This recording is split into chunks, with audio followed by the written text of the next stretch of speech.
Ça fait débat. Merci de nous recevoir partout dans le monde. C'est depuis Kinshasa que nous émettons alors sur ces plateaux pour débattre de ces sujets qui font l'actualité, la une, peut-être qui divise la classe politique en RDC. Nous sommes avec M. Billy Kambale, il est secrétaire politique national en charge de la mobilisation de l'UNC, parti de l'opposition. Merci d'être venu. Bonjour.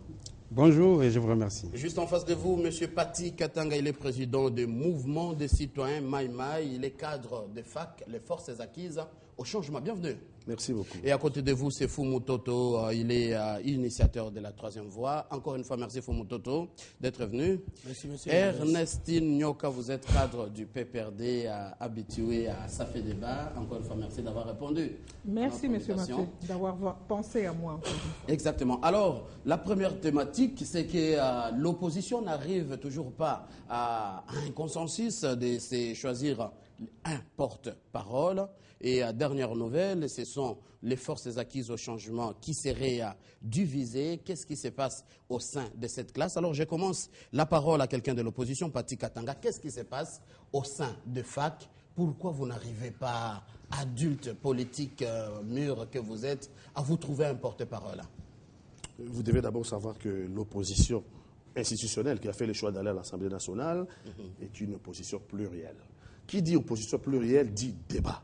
Donc ne soyez pas étonnés qu'il y ait débat au sein de FAC, qui est une plateforme politique qui avait soutenu Etienne Tshisekedi aux dernières élections. Mais vous êtes en retard, le porte-parole, c'est à devoir depuis le 9 juin. D'abord, cette histoire de porte-parole, de principe, les FAC disent que c'est une distraction du pouvoir. C'est d'abord une distraction du pouvoir parce qu'en ce moment, notre pays est confronté à des problèmes cruciaux, notamment l'agression à l'Est, le problème de la restructuration de la CENI, de nombreux problèmes sociaux. Donc, nous amener à chercher un porte-parole en ce moment est une distraction. La distraction vient du pouvoir. Mais néanmoins, il y a une loi qui régente pourtant le statut de l'opposition, puisqu'il y a une loi. Si on veut absolument nous amener à appliquer la loi, nous disons, OK, si on applique la loi correctement portant le statut de l'opposition, les électeurs sont sénateurs et les électeurs sont députés. Et nous disons aux nôtres, bien que cela est une distraction, mais si vous devez avoir le choix, donc mettre un bulletin de vote, il faudrait choisir un de nôtres. Qui est un de vôtres? Sami Badi Banga, c'est celui qui vient de nos rangs. C'est celui qui vient de nos rangs. Kengo Adondo, Vital Kamere. Je dois vous rappeler que nous sommes l'opposition qu'on appelait l'opposition de Fatima. Donc celle qui avait porté son soutien à Etienne Tshisekedi à l'élection présidentielle. Les autres étaient partis, notamment Vital Kamere, un garçon très gentil, il ne s'agit pas de personne, mais il s'agit ici de principes. Les autres étaient partis à Sulutane. Pour eux, Etienne Tshisekedi ne devait pas être le candidat qu'on met de l'opposition. Pour eux, il fallait d'abord arriver à mettre en place un projet. Au lieu d'un projet, Fatima nous a sorti 5 candidats à l'élection présidentielle.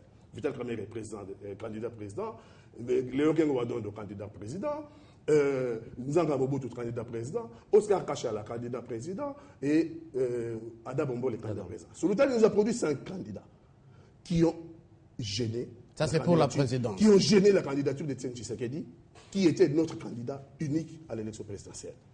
Donc, nous ne sommes pas de l'école de Sulutane. C'est question de vengeance, alors vous ne pouvez pas choisir quelqu'un d'autre qui n'est pas du camp de paix. Ce n'est pas question de vengeance, c'est une question de principe.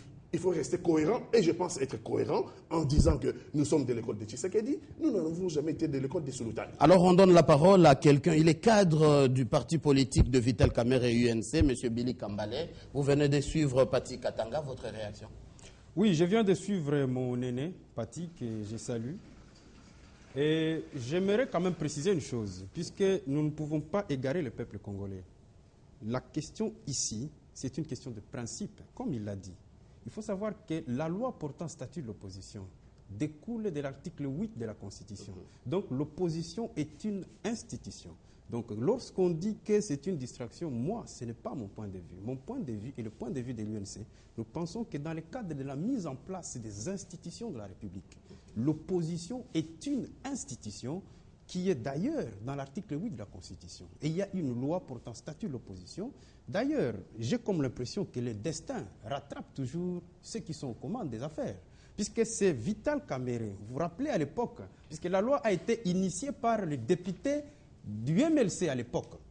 Et c'est Vital Kamere alors président de l'Assemblée nationale, qui s'est battu, c'est d'ailleurs parmi les premières lois, si pas la première, de la législature passée, alors qu'il était encore ténor de la majorité au pouvoir à l'époque. Donc, il s'est battu parce que c'est un homme qui se bat pour les principes. À l'époque, l'opposition et la majorité cohabitaient dans une même assemblée pour le bien du peuple congolais et il s'est battu. Nous pensons donc que dans le cadre de la mise en place des institutions de la République, il est aussi impérieux puisque la loi dit qu'un mois après la mise en place du gouvernement, l'investiture du gouvernement, le porte-parole de l'opposition doit être désigné. Maintenant, en ce qui concerne les divergences, je voudrais d'abord rassurer au peuple congolais qu'il n'y a aucune divergence entre l'opposition dans les chefs des ténors de l'opposition. Mais pourtant, on accuse Vital Kamerhe de tenter de corrompre quelques membres de FAC pour qu'il soit élu candidat président porte-parole, le porte-parole. J'en arrive. Vous savez que les cogitations qu'il y a aujourd'hui, toute cette agitation qu'il y a aujourd'hui autour du porte-parole, c'est tout à fait normal. Puisque avant d'avoir un consensus, il est tout à fait normal qu'il y ait débat. Et c'est le débat qui est à l'opposition aujourd'hui. Donc, en ce qui concerne cette histoire de vouloir corrompre, non, j'aimerais rappeler qu'il y a tout un processus. Et les FAC, dont le Sami Badibanga représente, ils ont signé, puisque le règlement d'ordre intérieur a été adopté dans une plénière de l'opposition, parce qu'ici, il s'agit de l'opposition parlementaire. Ceux qui sont en dehors du Parlement, ils peuvent participer au débat, mais la primaire ou les votes, ce sont les députés et les sénateurs de l'opposition. Donc ici, il ne faut pas que nous puissions égarer notre peuple avec des considérations. C'est tout à fait normal que les gens aient leurs propres considérations, c'est leur droit. Mais nous disons... Alors si on fait les calculs des élections, selon vous, c'est Vital Kamerhe ou c'est les camps d'Etienne Tshisekedi? Nous, à l'UNC, parce qu'ici je viens représenter l'UNC. Je ne représente pas Fatima ou Sultani comme les autres veulent les considérer. Nous ne sommes pas dans cette polémique puisque à l'issue des élections, Tshisekedi a gagné et c'est le président Vital Kamerhe, de tous ceux qu'ils sont en train de citer, qui a pris position en face du monde, devant la presse nationale et internationale, que c'est Tshisekedi qui a gagné. C'est Vital Kamerhe. Le point de vue de l'opposition. Le point de vue de l'opposition, c'est que nous pensons que le président Etienne Tshisekedi est dans un combat où nous lui soutenons pour qu'il récupère l'impérium de son pouvoir, mais nous sommes dans une logique où nous pensons que le pouvoir en place ne peut pas maintenir le Congo dans la situation dans laquelle nous nous trouvons. Il faut absolument une opposition organisée pour préparer l'alternative et une alternance au pouvoir dans les jours. Alors, Madame Ernestine Nyoka, vous êtes de la majorité, ça profite au pouvoir en place cette cacophonie au sein de la classe politique de l'opposition? Monsieur Mathieu, je pense que je l'ai dit à plusieurs reprises, la question du porte-parole de l'opposition, il ne faut pas dire que ça profite à la majorité. Mais je crois que j'aimerais d'abord apporter une petite précision. Je crois que même le co-débatteur représentant de l'UNC l'a dit. La question de l'opposition, c'est une question qui est prévue déjà dans la Constitution. Et l'article 8 évoqué vous parle même, in fine, d'une loi qui doit organiser, déterminer l'opposition politique, sinon les statuts de cette opposition politique.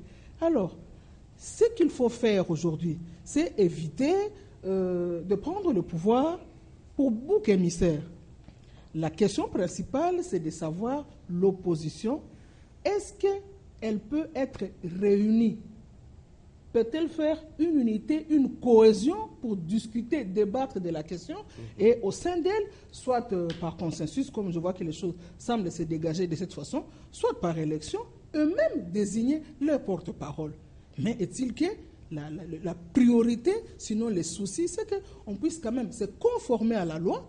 On ne se conforme pas à la loi simplement parce qu'on est légaliste, mais je crois qu'on doit se conformer à la loi parce qu'on est homme politique, on est en démocratie.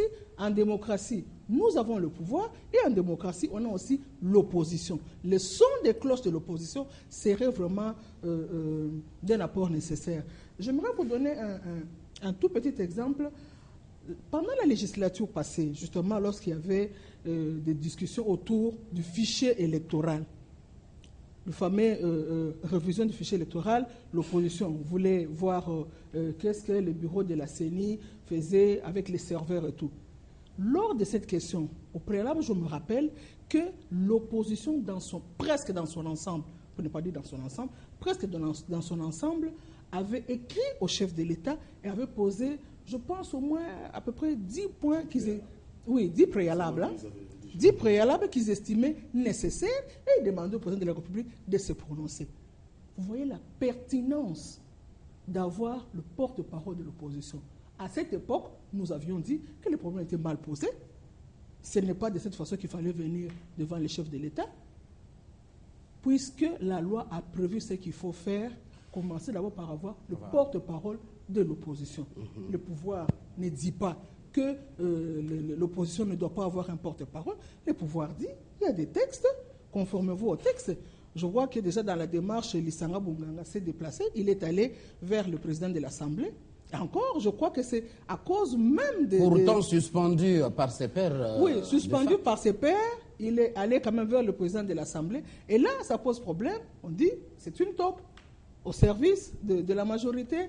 La majorité voudrait nous imposer quelqu'un. Je pense que le souci du président de l'Assemblée nationale, ce n'est pas d'imposer quelqu'un, c'est simplement de rappeler à l'ordre ceux qui sont en train de gérer la coalition, sinon la plateforme qui gère jusque-là l'opposition, pour qu'ils se mettent ensemble. Alors on va suivre la troisième voie. Et selon vous, Fumutoto, l'opposition politique serait-elle incapable de se choisir un porte-parole?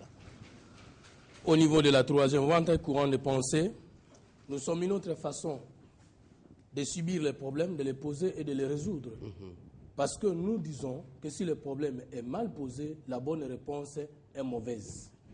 Pourquoi nous ne pouvons pas d'abord nous mettre d'accord sur trois choses? C'est quoi l'opposition en réalité par rapport à toutes les politiques du monde? Parce que nous n'avons pas innové une. Pourquoi nous ne pouvons pas définir les questions de l'ère par rapport à ce que dit la loi portant statut de l'opposition? Et pourquoi nous ne pouvons pas revenir sur ce que nous avons eu nous-mêmes comme comportement électoral, de peur que nous ne puissions plus nous rattraper par nous-mêmes? Par exemple, quelqu'un qui, tout en soutenant que c'est Étienne Tshisekedi qui est élu et qui ils sont en train de se battre pour qu'on redonne le pouvoir à Étienne Tshisekedi, il ne peut plus être porte-parole de l'opposition. Et c'est le cas de mon frère de l'UNC et mon frère de gauche ici. Alors que l'article 16 de la loi portant statut de l'opposition dit ceci: parmi les obligations de l'opposition, je cite le point 5, promouvoir le pluralisme politique et reconnaître le droit de la majorité à gouverner. Vous ne pouvez pas vouloir être porte-parole de l'opposition si vous ne reconnaissez pas que Kabila a gagné les élections et vous ne lui reconnaissez pas le droit de gouverner. Donc on ne peut pas dire une chose et son contraire. Nous disons que c'est Étienne Tshisekedi qui a gagné et nous voulons nous-mêmes aussi être porte-parole de l'opposition. Ça veut dire qu'on n'est pas porte-parole de l'opposition de Kabila, on est porte-parole de l'opposition contre Tshisekedi, qu'on estime avoir gagné. Vous voyez l'amalgame? C'est d'abord ça le problème. Je reviens sur l'opposition. Essentiellement, c'est quoi? On n'est pas opposant parce qu'on a perdu les élections, essentiellement. On n'est pas opposant parce qu'on n'aime pas la figure de celui qui gouverne. On n'est pas opposant parce qu'on a perdu les postes. On est opposant, soit qu'on est dans un extrême idéologique, socialisme opposé au libéralisme, soit qu'on est tous socialistes, mais on s'oppose par rapport au programme, aux personnalités et aux ambitions. Mais ici, Vital Kamerhe de quelle branche idéologique? Et mon frère ici, de quelle branche idéologique? Ce débat-là n'existe pas. Le PPRD de la social-démocratie, l'IDP de la social-démocratie, on s'oppose au niveau de quel programme? Si c'est au niveau des programmes, nous voulons voir le programme des FAC face au programme de Kabila. Nous voulons voir le programme de Vital Kamerhe face au programme de Kabila. En ce moment-là, nous débattons opposition par rapport aux idéaux, aux valeurs. Ce n'est pas le rendez-vous dans notre débat politique. Deuxième élément de compréhension. Mais que dit la loi portant statut de l'opposition? Rapidement. Nous sommes ici avec cette loi, je l'ai amenée ici pour qu'on se comprenne. Article 2 définit les qualités pour être opposant. L'article dit ceci: au terme de la présente loi,